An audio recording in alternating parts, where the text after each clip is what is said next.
কিন্তু দুনিয়ার জমিন থেকে আমরা কি করতেছি? ওই যে কবর তো বড় কঠিন জায়গা, ওই কবরে আমার আপনার কেউ যাবে না।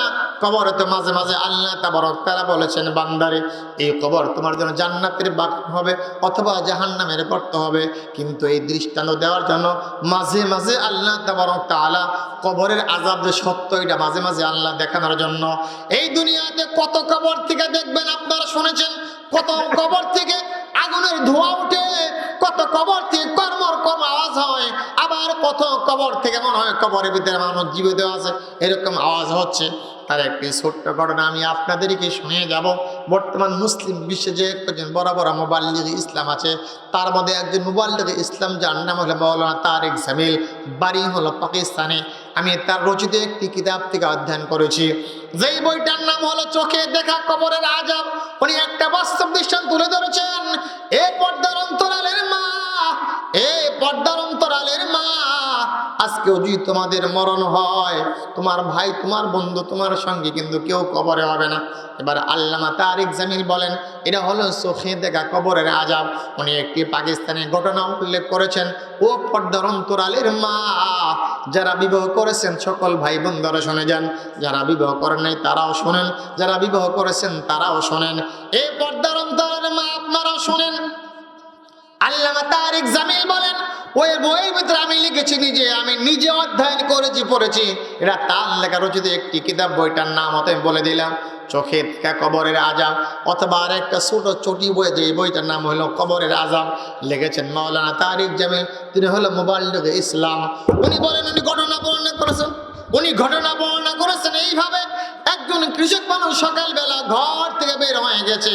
ও পর্দার অন্তরালের মা, এই কথাগুলো আপনার ভালো করে শুনবেন, কারণ হলো এখানে একটি মেয়ে মানুষের ঘটনাটা আবৃত্তি করা হয়েছে, বর্ণনা করা হয়েছে। এই কৃষক যখন সকালবেলা ঘর থেকে বের হয়েছে, বের হওয়ার পরে যখন দুপুর হয়ে যখন আজান যখন তার কানের ভিতরে চলে আসছে, আজান শোনার সঙ্গে সঙ্গে, সে তো মুসলিম ছিল, তার মনে মনে চিন্তা হলো কোথায় গিয়ে আমি নামাজ আদায় করি। সকাল গড়িয়ে দুপুর চলে আসছে, এখন নামাজের সময় হয়েছে, আমি কোথায় নামাজ আদায় করব? এ এলাকার মুসলমান গো, ও পর্দার অন্তরালের মা, আল্লাহ জানি কার কোন দিন মরণ দেয়, কিন্তু মরণটা কিভাবে হবে দুনিয়ার কেউ জানে না। মরণ যদি মানুষের মরণের সময়টা যদি ভালো হয়, তখন তার জন্য কবরটা জান্নাতের বাগান হবে। আবার মরণটা যদি অত্যন্ত খারাপভাবে হয়, কবর তার জন্য জাহান্নামের গর্ত হবে। এরকম হাজারো ঘটনা আছে, কিন্তু আমি সেটা বলবো না। এই ঘটনা আমি আপনাদের সম্মুখে তুলে ধরছি। এবার কৃষক যখন নামাজের সময় হয়েছে, উনি খুঁজতে লাগলেন আমি কোথায় নামাজ আদায় করব। উনি মনে মনে চিন্তা করলেন, ডান বামে সামনে পিছনে তাকিয়ে যখন কোনো ভালো জায়গা পেলেন না, একটু দূরে যখন দেখলেন সামনে একটি কবরস্থান আছে, ওনার মনে মনে চিন্তা হলো, প্ল্যান হলো, পরিকল্পনা হলো, যেহেতু কবরস্থানের মাটিগুলো পবিত্র হয়, সুতরাং কবরস্থানের পাশে আমি নামাজটা পড়বো। এই কথা বলে যখন লোকটা কবরস্থানে হাজির হলো, ভাই এ মুসলমান ইমানদার, ও পর্দার অন্তরালের মা, এবার কৃষকের গায়ের ভিতরে একটা গামছা অথবা তোয়াইলে ছিল, এটা যখন নামাজ যখন দাঁড়িয়েছেন, নামাজে দাঁড়ানোর পরে যখন সুবহানাল্লাহ আলহামদুলিল্লাহ সূরাতুল ফাতিহা অন্যান্য সূরাগুলো পড়া পরে উনি যখন রুকুতে গিয়ে বলেছেন সুবহান রাব্বিয়াল আযীম, রুকু শেষ করে যখন সিজদায় গিয়েছেন, উনি তখন বলেন সুবহান রাব্বিয়াল আলা। এই কথা যখন বলেছেন, বলার সঙ্গে সঙ্গে ওনার কানের ভিতরে একটা আওয়াজ চলে আসলো, ভাই জিন্দা হো মুসকো কবর সে বাহার নিকালো, আমি জীবিত আছি, আমাকে এখান থেকে বের করে নিয়ে যাও। এই কথাটা কৃষকের কানের ভিতরে চলে আসলো। কৃষক একটু ভয়ে ভীত সন্ত্রস্ত, কি ব্যাপার, ডাইনে বামে সামনে কোনো মানুষ নাই, কিন্তু আওয়াজটা কোন জায়গা থেকে আসে? মনে মনে চিন্তা হলো, সকাল থেকে এখন পর্যন্ত ঘর থেকে এখানে চোখের ভিতরে আছি, হয়তো আমার পেটের ভিতরে ক্ষুধার তীব্র যন্ত্রণা শুরু হয়েছে, ক্ষুধার কারণে মনের ভিতরে একটা কৌতূহল তৈরি হয়েছে, হয়তো আমি আমার অজান্তেই আমার মনের থেকে এই কথার উদয় হয়েছে। আবার যখন কৃষক দ্বিতীয়বার সেজদা দিয়েছে, দেওয়ার পরে একই কথা ভেসে আসলো, মাই জিন্দা হো মুসকো কবর সে বাহার নিকালো, আমি জীবিত আছি, আমাকে এখান থেকে বের করে নাও। এই কথা যখন বললেন, বলার সঙ্গে সঙ্গে উনি নামাজ শেষ হয়ে কবরস্থানের ভিতরে ঢুকে বললেন, কি ব্যাপার, এটা তো মেয়ে মানুষের কণ্ঠ বেশি আসতেছে, কিন্তু কোন জায়গা থেকে সে একটু দেখা প্রয়োজন। উনি যখন খুঁজতে লাগলেন, খুঁজতে খুঁজতে উনি যখন নিশ্চিত হলেন এই কবর থেকে এই আওয়াজটা চলে আসতেছে, মেয়ে মানুষের কান্নার আওয়াজ চলে আসতেছে, উনি তড়িঘড়ি করে যখন ওই এলাকার ভিতরে চলে গিয়ে আর বলতেছে, ভাই তোমাদের ওই কবরস্থানে একটা মেয়ে মানুষের কথা, মেয়ে মানুষ জীবিত আছে, আর মেয়েটা বলতেছে আমি জীবিত আছি, আমাকে বের করে নাও। এই কথা যখন বলছেন, বলার সঙ্গে সঙ্গে গ্রামের মানুষেরা বলে, তুমি কি পাগল হয়েছো নাকি, তুমি কি উন্মাদ হয়েছো নাকি, মাতাল হয়েছো? কারণ হলো দীর্ঘ 2 থেকে 3 মাস পর্যন্ত এলাকার ভিতরে একটা মানুষের মৃত্যুবরণ করে নাই, একটা মানুষও তো মারা যায় নাই। তাহলে 3 মাসের ভিতরে যদি একটা মানুষ মারা যদি না যেয়ে থাকে, তাহলে ওই কবরে কিভাবে একটা মানুষ এখনো জীবিত থাকতে পারে? লোকটা বললেন, যদি আমাদের কথা, আমার কথা বিশ্বাস না হয়, তোমরা সকলে আমার সঙ্গে কবরের স্থানে চলে যাও। এই কথা বলার সঙ্গে সঙ্গে মানুষেরা পঙ্গপালের মতো যখন ছুটতে লাগলো, পঙ্গপালের মতো যখন ছুটতে লাগলো, আবার সকল মানুষ গিয়া যখন ওই কবরস্থানে যখন হাজির হলো, তখন সকলের কানের ভিতরে ঠাস ঠাস ঠাস ঠাস করে আওয়াজ চলে আসতেছে, মাই জিন্দা হো মুসকো কবর সে বাহার নিকালো, আমি জীবিত আছি, আমাকে বের করে নাও। এই কথা যখন শোনার পরে শোকের যখন নিশ্চিত হলেন, সকলেই শোনার সঙ্গে সঙ্গে চিন্তা করলেন, আমরা তো পুনর্বার দ্বিতীয়বার কবর খনন করে মাসালা জানি না, এটা আলেমদেরকে জানতে হবে। আবার তারা দৌড়ে আলেম তার কাছে গিয়েছে, আলেম ফতোয়া দিয়ে দিয়েছে তোমরা কবর খনন করতে পারো। কবরের ভিতরে কি হয় দেখার পরে আবার কবরটা প্রথমবার যেভাবে ছিল ওইভাবেই তোমরা কবরটা সম্পূর্ণ পরিপূর্ণ করে দিয়ে আসবা। সকলেই জুড়েই বলেন সুবহানাল্লাহ, লা ইলাহা ইল্লাল্লাহ।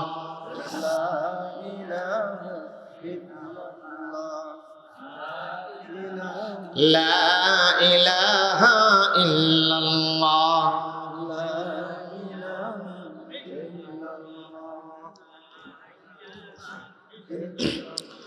লা ইলাহা ইল্লাল্লাহ মুহাম্মাদুর রাসূলুল্লাহ সাল্লাল্লাহু আলাইহি ওয়াসাল্লাম। এখানে আমরা যারা আছি আর যারা নাই, কেউ মানুষ তো বুকে হাত দিয়ে বলতে পারবে না আগামীকালও আমার আপনার মৃত্যুবরণ হতে পারে, মৃত্যুবরণ হতে পারে আগামীকালও। দুনিয়ার কোনো মানুষ জানে না ভাই মৃত্যুর জন্য সদা প্রস্তুত থাকা। আজকে যে আমি যে ঢাকার থেকে যে এখানে আসলাম, আসার পথে আমি ফেসবুকে দেখেছিলাম জামালপুরের ঘটনা। এক ভাই তো ইলিশ মাছ কিনেছে, আমার মনে হয় ইলিশ মাছ কিনে এসে ব্যক্তি বাড়ির দিকে রওনা করেছেন। আমি ফেসবুকে দেখেছি, আসলে ঘটনা জামালপুরে হয়েছে। ওই রকম দেখেছিলাম ইলিশ মাছগুলো রাস্তার ভিতরে পড়ে আছে, মোটর সাইকেলে স্ক্যান করেছে। কোনো মানুষ লিখেছে ভাই ইলিশ মাছগুলো মাছের জায়গায় পড়ে আছে, আর লোকটা কল্লাটা এক জায়গায় পড়ে আছে, আর দেহটা আরেক জায়গায় ছিন্ন ভিন্ন হয়ে আছে। মৃত্যু কার কখন আসবে কেউ বলতে পারবে না। এই জন্য পয়গম্বর আরবি সাল্লাল্লাহু আলাইহি সাল্লাম বলেছেন, দুনিয়ার মানুষেরা সন্ধ্যাকে তোমরা কখনোই আল্লাহর কাছে হঠাৎ মৃত্যু প্রার্থনা করো না। কারণ হলো আল্লাহকে তোমরা ক্ষমা চেয়ে যাও, মাপ চেয়ে যাও। ওই যে পথেই বলেছিলাম ভাই, জীবনভর নেক আমল করেছে কিন্তু মৃত্যুর সময় খারাপ মৃত্যু হয়েছে, আল্লাহর কাছে মাপ চাওয়ার সুযোগ হয় নাই, ঈমানহীন হয়ে যদি মারা যায়, ওই লোকটা মারা যাওয়ার সাথে সাথেই দুনিয়ার মানুষেরা আঙ্গুল তুলেছে, এই লোকটা যেই পরিমাণে আমল করেছে নিঃসন্দেহে এই লোকটা জান্নাতে যাবে। দুনিয়ার মানুষেরা জান্নাত মনে করে জান্নাতি হবে, কিন্তু মৃত্যু তার ভালো হয় নাই, বদনসিবের মৃত্যু হয়েছে, তাহলে লোকটা জাহান্নামী হবে। আবার সারা জীবন বড় লোকটা খারাপ কাজ করেছে, গুনাহের কাজ করেছে, কিন্তু মৃত্যুটা অত্যন্ত ভালো হয়েছে। দুনিয়ার মানুষেরা আঙ্গুল তুলে বলে লোকটা জাহান্নামী, লোকটা অসৎ চরিত্র ছিল, লোকটা এত খারাপ ছিল, এই লোক নিঃসন্দেহে জাহান্নামী। কিন্তু পয়গম্বর বলেছেন মৃত্যুর সময় এই লোকটা যদি ঈমান নিয়ে যদি মৃত্যুবরণ করে, পয়গম্বর বলেন দুনিয়ার সকল মানুষেরা জাহান্নামী বললেও শুধুমাত্র ঈমান নিয়ে ভালো মৃত্যু হওয়ার কারণে আল্লাহ তাবারক তাআলা ওই লোকটাকেও জান্নাতের মেহমান বানায় দিবে। একটু আওয়াজ করে বলেন সুবহানাল্লাহ। এবার সকলেই যখন শুনো, এবার যখন মাসালা দেওয়া হলো, আপনারা কবর খনন করার পরে আবার কবরটা পূর্বের মতোই করে দিয়ে চলে আসবেন।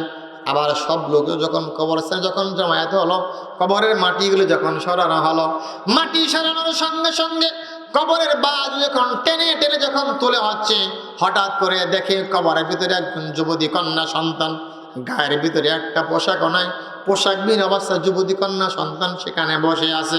বড় আশ্চর্যের বিষয় বা বড় কঠিন বিষয়, করুণ বিষয়, গায়ের ভিতরে একটা কাপড় পর্যন্ত নাই। মেয়েটা বলে, ভাই আমি তো আমার গায়ের ভিতরে একটা কাপড়ও নাই, তোমরা কোনো ভাই বন্ধু আছো নাকি? একটা কাপড় তোমরা আমাকে দাও, আমি আমার দেহটাকে আবৃত করে নেই। এই কথা যখন বলতেছিলেন, মানুষগুলা বিস্ময়ে হতাশ প্রকাশ করেছেন। কেউ তো কবরস্থানে ক্রন্দন শুরু করে দিয়েছে। আহারে, 3টি মাস হলো এলাকার ভিতরে একটা মানুষের মৃত্যুবরণ হয় নাই, কিন্তু লোকটা মেয়েটা কতদিন আগে মারা গেছে, কিন্তু লোকটার অবস্থা কেন হয়েছে? এই কথা বলে দিয়ে ওখানে এই ক্রন্দন শুরু করেছে। কেউ কেউ বলেছেন একজনে একটা কাপড় দিয়েছে, কাপড় দেওয়ার সঙ্গে সঙ্গে তার দেহটা আবৃত করেছে। দেহ আবৃত করার পরে লাভ দিয়ে কবরস্থান থেকে বের হয়ে লাভ দিয়ে একটা ঘরের ভিতরে চলে গেছে। মানুষগুলো পিছনে দৌড়াচ্ছে আর বলেছে, বোন একটু দাঁড়াও, একটু দাঁড়াও, এ মুসলমান ইমানদার, ও পর্দার অন্তরালের মা, কোন দিন কার জানে মৃত্যু এসে যায়। কবর কার জন্য জান্নাতের বাগান হতে পারে, আবার কবর তো কার জন্য জাহান্নামের গর্ত হতে পারে। মানুষগুলো দৌড়ে দিয়ে তার পেছনে ছুটছে। এ বোন একটু তুমি দাঁড়াও, কবরে তোমার সঙ্গে কি আচরণ করা হয়েছে, কেনই বা তোমার সঙ্গে আচরণ করা হলো? এবার দৌড়িয়ে যখন মেয়েটা একটা ঘরের ভিতরে উঠেছে, এলাকার মানুষেরা তার ঘরের ভিতরে দরজা নক করতে বলতেছে, বোন একটু কথা বলো আমাদের সঙ্গে, তোমার মুখ থেকে কয়েকটি কথা আমরা শুনতে চাই, তুমি একটু আমাদের সঙ্গে ডিসকাস করো, একটু আলোচনা তুমি একটু করো। কিন্তু মেয়েটা কোনো কিছু রাজি হয় না, বলে না আমার সঙ্গে কথা বলাও যাবে না, দেখাও যাবে না। কিন্তু কিছু যুবকেরা মনে মনে চিন্তা করলো, বল তুমি সত্যি করে বলো, এখন এই ঘরের দরজা যদি ওপেন যদি করে না দাও, যদি খুলে যদি না দাও, তাহলে তো হয়তো আমরা ঘরের দরজা ভেঙেই তোমার কাছে যাব। তখন মেয়েটা বলল, ভাই তোমরা যদি আমাকে দেখো, দুনিয়ার কোনো জীবন্ত মানুষ আমাকে দেখে ঠিক থাকতে পারবে না, কারণ হলো আমার অবস্থা এত মারাত্মক, এত কঠিন হয়েছে, দুনিয়ার কোনো মানুষই আমাকে দেখার পরে সে ঠিক থাকতে পারবে না, ভয়ে ভীত সন্তুষ্ট হয়ে সেখানেই মৃত্যুবরণ করবে।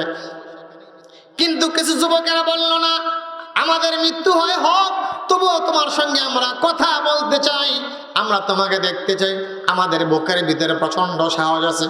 এবার যখন এই কথা বলার পরে দরজা যখন খুলে দেওয়া হয়েছে, দরজা খুলে দেওয়ার সর্বপ্রথম মেয়েটা মাথার উপর দিয়ে কাপড়টা সরিয়েছেন। দেখে ইন্না লিল্লাহ, এই মাথার ভিতরে একটা চুলও নাই, চুলের সাথে মাথার গোস্তগুলো, চামড়াগুলো সব কিছু তুলে ফেলা হয়েছে, শুধুমাত্র মগজগুলো বের হয়ে আছে। জোরে বলেন নাউজুবিল্লাহ। শুধু আপনি এতটুকু চিন্তা করে, একটা মেয়ে মানুষের মাথার ভিতরে একটা চুলও নাই। এ মুসলমান ইমানদার, ও পর্দার অন্তরালের মা, একটা মানুষের দুনিয়া তো সামান্য একটু চেহারা যদি একটু কদাচ্ছিত হয়, যখন মানুষের মেয়ে মানুষ ছেলে মানুষের একটু দাঁতও যদি একটু বড় হয়, আমরা তাকে একটু গালিগালাজ করি, তিরস্কার করি, বৎসনা করি। আপনি একটু চিন্তা করে দেখেন, যে মেয়েটার মাথার ভিতরে একটা চুলও নাই, আবার একটু গোস্তও নাই, চামড়াগুলোও নাই, শুধুমাত্র মাথার মগজগুলো আছে। জিজ্ঞাসা করা হলো, বোন তোমার এই অবস্থা কেন হলো? এই মেয়েটা জবাব দিল, ভাই যখন আমি দুনিয়াতে ছিলাম, দুনিয়াতে থাকার পরে আমার মাথার উপরে, মাথার চুলের ভিতরে আমি অনেক দামি বিদেশি আমি শ্যাম্পু লোশনগুলো ব্যবহার করেছি, আমি দামি পারফিউম ইউজ করেছি, আমার চুলের ভিতরে এক্সট্রা ডিজাইন ছিল, আমার চুলের ভিতরে এক্সট্রা ডিজাইন ছিল। এইগুলো করে করে আমি যখন রাস্তা দিয়ে যখন চলতাম, আর মানুষের আমার দিকে তাকিয়ে থাকতো। জীবনে কোনোদিন মাথার কাপড় দেয় নাই। আজান শোনার পর তারপরে তো আমার মাথার ভিতরে এক বিন্দু পরিমাণ, এক সেকেন্ডে কখনো কাপড় দেওয়া হয় নাই। চুলের ভিতরে এক্সট্রা ডিজাইন ছিল, আবার চুলগুলো আমি দামি শ্যাম্পু দিয়ে আমি ধৌত করতাম। এভাবে করে করে আমি যে মানুষকে শত শত গুনাহ নিজেও করেছি, মানুষকে জাহান্নামের দিকে আকৃষ্ট করেছি। আমার চুল দিয়ে কথা মানুষের আফসোস করেছে। আমি মৃত্যুবরণ করার সঙ্গে সঙ্গে ফেরেশতারা আমার মাথার দিয়ে চুলগুলো টেনে তুলেছে, সঙ্গে সঙ্গে আমার মাথার চামড়া গোস্ত সহ তুলে ফেলেছে। চিৎকার মেরে বলেন নাউজুবিল্লাহ। এই দৃশ্য দেখার পরে যুবকেরা বলল, বল একটু মেহেরবানি করে তোমার মুখ থেকে একটু কাপড়টা সরিয়ে দাও। যখন কাপড়টা, চাদরটা সরিয়ে দেওয়া হলো, দেখেন মাথার দুই গালের ভিতরে এক চুল পরিমাণে গোস্ত নাই। এখন আপনি একটু পরিকল্পনা করেন, চিন্তা করে ভাবেন, দেখেন যদি একটা মানুষের মুখের ভিতরে যে চুল পরিমাণে গোস্ত যদি না থাকে, শুধুমাত্র গালের হাড়গুলো বের হয়ে আছে আর দাঁতগুলো বের হয়ে আছে। জিজ্ঞাসা করা হলো, বোন তোমার গালের ভিতরে এক চুল পরিমাণে গোস্ত রাখা হয় নাই, শুধুমাত্র হাড়গুলো আছে। আপনি একটু চিন্তা করে দেখেন, যদি একটা মানুষের কঙ্কাল যদি আমরা দেখতে পাই, আমাদের সন্তানগুলো চিৎকার করে কান্নাকাটি করে। যদি আপনাদের কোনো কবরস্থানে, এই লাউফুলা কবরস্থানে যদি বলা হয় একটা মানুষের কঙ্কাল পাওয়া গেছে, যদি আজকে কঙ্কাল দেখেন, আগামীকাল সন্ধ্যাবেলা আপনি একাই যাইতে পারবেন না, আপনার ভয় হবে। কিন্তু যখন এরকম করে বলা হয় তোমার বোন, তোমার গালের ভিতরে গোস্ত নাই, হাড়গুলো আর দাঁতগুলো বের হয়ে আছে কেন?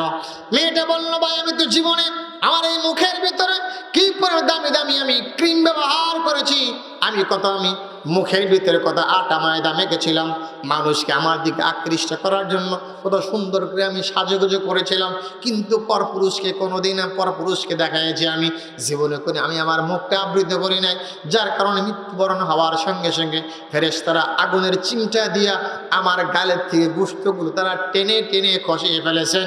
একটু চিৎকার মেরে বলেন নাউযুবিল্লাহ। আরো অনেক অঙ্গ প্রত্যঙ্গ আছে। এবার বলা হলো বোন আর কিছু দেখতে চাই না। হাত যখন বের করেছেন, হাতটা বের করার সঙ্গে সঙ্গে দেখে পাগুলা হাতগুলো খালি আছে। এরকম হাতের ভিতরে 10টা হাতের আঙ্গুলের ভিতরে একটা চেরিও তার হাতের ভিতরে নাই। বলেছেন বোন তোমার হাতের অবস্থা কেন, তুমি একটু পাটা আমাদেরকে দেখাও। এটা তো একটা সোজা কথা, কিতাবের নাম বলে দিলাম, যিনি লিখেছেন তার নামটা আমি বলে দিলাম, আপনারা এটা পড়বেন, কিনে কিনে পড়বেন। এখানে অনেক হাজার ঘটনা আছে, এই ঘটনাগুলো পড়লে মানুষের মৃত জমিনের ভিতরে বৃষ্টি পড়ে যেরকম জমিনটা তাজা হয়, সতেজ হয়, ফ্রেশ হয়, যে মানুষের ইমানটা মরে গেছে, এই আলোচনা যদি বই থেকে পড়ে, এই ইমানে আলোচনা শোনার কারণে বান্দার ইমানটা বেড়ে যাবে। আওয়াজ করে বলেন সুবহানাল্লাহ। এবার যখন হাত বের করেছে, জিজ্ঞাসা করা হলো বোন তোমার হাতের ভিতরে একটা নখ কেন নাই? মেয়েটা উত্তর দিয়েছিল জীবন ভর আমি আমার এই হাতের ভিতরে আমি কত রকমের ডিজাইন করেছিলাম, কত আমি আর্ট করেছিলাম, বিভিন্ন রকমের আমি নীল পালিশ ব্যবহার করতাম, এই হাতের ভিতরে কথা কিছু লিখতে করতাম, আর্ট করতাম, ডিজাইন ছিল ভিন্ন ভিন্ন, আর্টটা ছিল ভিন্ন ভিন্ন। এই পায়ের ভিতরে হাতের ভিতরে জীবন ভর আমি নেল পালিশ ব্যবহার করেছি, যার কারণে আমি মৃত্যুবরণ করার পর ফেরেশতা আমার আঙ্গুল দিয়ে আমার আঙ্গুলের ভিতর থেকে আগুনের আনটা দিয়ে টেনে আমার আঙ্গুলগুলো তুলে ফেলেছে। এই কথা যখন বলেছে, ঘটনা এই পর্যন্ত ওখানে লেখা আছে। মেয়ে এই কথা বলে চিৎকার দিয়ে আবার মাটির জমিনে পড়ে গেছে।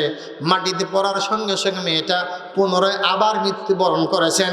সকলেই পড়েন ইন্না লিল্লাহি লা ইলাহা ইল্লাল্লাহ।